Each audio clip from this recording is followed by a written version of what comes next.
آہستگی کے ساتھ یہ کہنے لگ جائیے. جو مریض ہوگا وہ اسے سن لے گا اور مریض اسے ریپیٹ کرنے کی کوشش کرے گا. اس کا ایک دوسرا طریقہ یہ ہو سکتا ہے کہ آپ نرمی سے اسے کہیں اللہ کی رحمت بہت وسیع ہے، صرف اللہ ہی شفا دے سکتا ہے، اور آپ اس طرح کی باتوں میں کثرت سے لا الہ الا اللہ نیچرلی لے آئیں تاکہ آپ کی باتوں میں مریض لا الہ الا اللہ کہہ سکے. اس میں اللہ کے رسول صلی اللہ علیہ وسلم کا بہت ہی اچھا اگزامپل ہمارے سامنے آتا ہے. جب یہودی بچے کو دیکھنے گئے اور اس کی جاں کنی کا عالم آیا، آپ اس یہودی بچے کے سر کے قریب بیٹھے ہوئے تھے. تب آپ نے اس سے کہا اسلم، یعنی اسلام قبول کر لو. اس یہودی بچے نے اپنے والد کی طرف دیکھا اور والد نے کہا ابو القاسم کی بات مان لیجئے. تو لڑکے نے فوراً شہادہ پڑھ لیا اور اللہ کے رسول صلی اللہ علیہ وسلم مسکراتے ہوئے باہر نکلے، یہ کہتے ہوئے کہ الحمدللہ، شکر ہے اس اللہ کا جس نے اسے جہنم کی آنکھ سے بچا لیا. یہ کتنی اہم بات ہے کہ ایون آخری لمحات میں اللہ کے رسول صلی اللہ علیہ وسلم کس کے بارے میں کیئرفل رہتے ہیں، کس کے بارے میں کیئر کرتے ہیں، آخرت کے بارے میں کیئر کرتے ہیں، لیکن بہت نرمی کے ساتھ، بہت ہی حکمت کے ساتھ اور بہت ہی اچھے انداز میں. اسی طرح ایک اور حدیث ہے جس میں اللہ کے رسول صلی اللہ علیہ وسلم نے فرمایا من کانا آخر کلامہ لا الہ الا اللہ دخل الجنہ. جس کسی کی آخری بات لا الہ الا اللہ ہو وہ جنت میں جائے گا. بٹ اس میں یہ خیال رکھنا ہے کہ آپ فورس نہ کیجئے، بار بار نہ کہیے، کسی طرح سے مریض کو اریٹیٹ نہ کیجئے. جاں کنی کے عالم میں فرشتے بھی آس پاس ہوتے ہیں، جیسا کہ میں نے آپ کو ایک پچھلی ویڈیو میں بتایا تھا. تو ایسے وقت میں اپنے الفاظ کا چناؤ اور اپنی باتوں کو بہت سوچ سمجھ کے کہیے. اللہ کے رسول صلی اللہ علیہ وسلم نے فرمایا اذا حضرتم المریض او میت فقولوا خیرا، جس کا مطلب ہے جب تم بیمار یا مرنے والے کے پاس ہو تو اچھی باتیں کہو. فإن الملائکۃ یؤمنون علی ما تقولون، کیونکہ آس پاس فرشتے تمہاری بات پہ آمین کہتے ہیں. یہ بہت بڑی بات ہے. اللہ کے فرشتے موجود ہیں، آپ جو بات کہیں گے فرشتے اس پہ آمین کہیں گے. تو آپ کیا کہیں؟ آپ اس وقت یہ کہہ سکتے ہیں کہ اللہ آپ کو مغفرت عطا فرمائے، جنت میں اعلیٰ مقام عطا فرمائے، آپ کی تکلیف کو ختم کر دے، آپ کے درجات کو بلند کر دیں، آپ کی روح کو سکون عطا فرمائے، ان تکالیف کو آپ کے اجر کا ذریعہ بنائیں. اس طرح نہ کہیں کہ پتہ نہیں کیا ہوگا، شاید بچ جائے، اب تو اللہ ہی جانے، یا اسی طرح کا کوئی نیگیٹو کمنٹ نہ پاس کریں. یاد رکھیں کہ اینجل ہر بات پہ آمین کہہ رہے ہیں، اور اسی اثنا میں اگر روح نکل جائے تو پھر آپ کو کیا کہنا ہے اور کیسے کہنا ہے، کیا کرنا ہے. سب سے پہلے انا للہ و انا الیہ راجعون کہیے، جس کا مطلب ہے کہ ہم اللہ کے لیے ہیں اور اس کی طرف لوٹ جانے والے ہیں. اللہم اجرنی فی مصیبتی واخلفنی خیرا منہا، جس کا مفہوم ہے کہ اے اللہ مجھے اس مصیبت میں اجر عطا فرمائیے اور اس سے بہتر مجھے عطا فرمائیے. اس کے بعد میت کی آنکھیں بند کر دیجئے، جیسا کہ حدیث شریف میں آیا کہ جب روح نکل جاتی ہے تو نظر اس کے پیچھے جاتی ہے.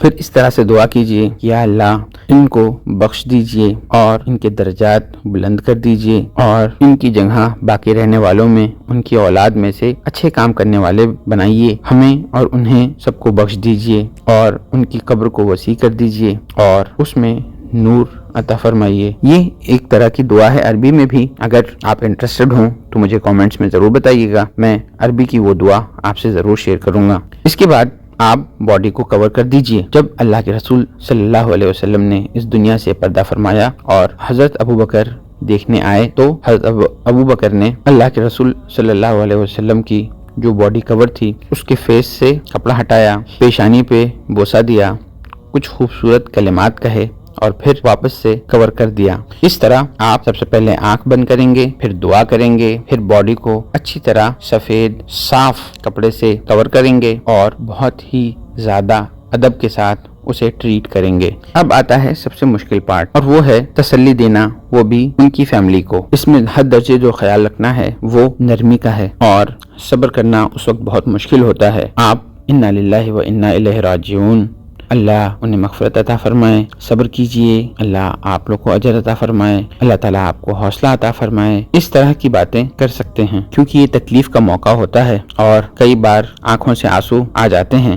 آنکھوں میں آنسو کا آنا کوئی بری بات نہیں، لیکن ہاں زبان سے ایسی کوئی بات نہ کہیں جو اللہ کو اچھی نہ لگے. اللہ کے رسول صلی اللہ علیہ وسلم کے گھر میں جب کسی کی وفات ہوئی اور آپ کی آنکھیں بھر آئیں تو کسی صحابی نے پوچھا کہ اللہ کے رسول صلی اللہ علیہ وسلم یہ کیا؟ تو آپ نے بتایا کہ یہ تو وہ رحمت ہے جو اللہ نے اپنے بندوں کے دلوں میں رکھی ہے، اور اللہ صرف اپنے رحم دل بندوں پر رحم کرتا ہے۔ تو اس سے ہمیں یہ سبق ملتا ہے کہ آنسو کا آ جانا بہت نیچرل ہے، انسان کا غمگین ہونا بہت نیچرل ہے، رونا بالکل کوئی مذائقہ نہیں ہے اس میں، لیکن ہاں کسی طرح کا بین کرنا، اپنے بال کھولنا یا اپنے آپ کو پیٹنا یا اپنے کپڑے پھاڑ دینا یا بری بری باتیں کہنا، اس طرح کی چیزیں بہرحال صحیح نہیں ہیں۔ تو عزیز ساتھیوں، یہ تھی وہ چیزیں جو آپ کو جب بھی بلایا جائے کہ کوئی ڈیتھ بیڈ کے پاس ہے، اپنی موت کے قریب ہے، تو آپ کو کیا کرنا ہے۔ تو سب سے پہلے آپ ادب کے ساتھ داخل ہوں گے، سر کے قریب یا ایسی جگہ بیٹھ جائیں گے جہاں سے مریض آپ کو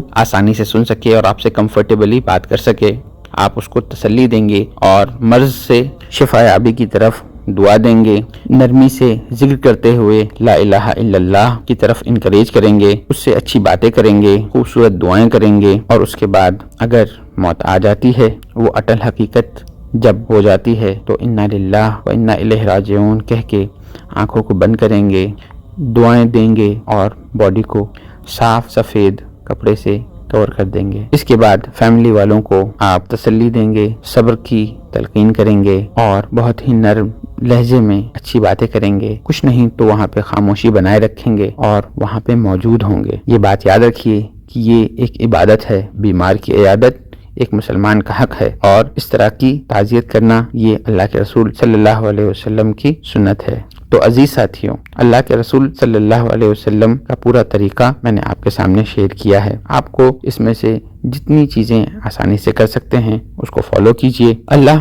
ہم سب کو موت کے وقت عزت عطا فرمائے اور ہمیں اچھے دوست اور اچھی فیملی عطا فرمائے۔ میں نے اس کے علاوہ آخری لمحات میں کیا ہوتا ہے اس پہ ایک ویڈیو بنائی ہوئی ہے، آپ ضرور اس کو چیک کر سکتے ہیں، اور حضرت عمر کے آخری لمحات پہ بھی میں نے ایک ویڈیو بنائی ہے، آپ اسے بھی دیکھ سکتے ہیں۔ والسلام علیکم ورحمۃ اللہ وبرکاتہ۔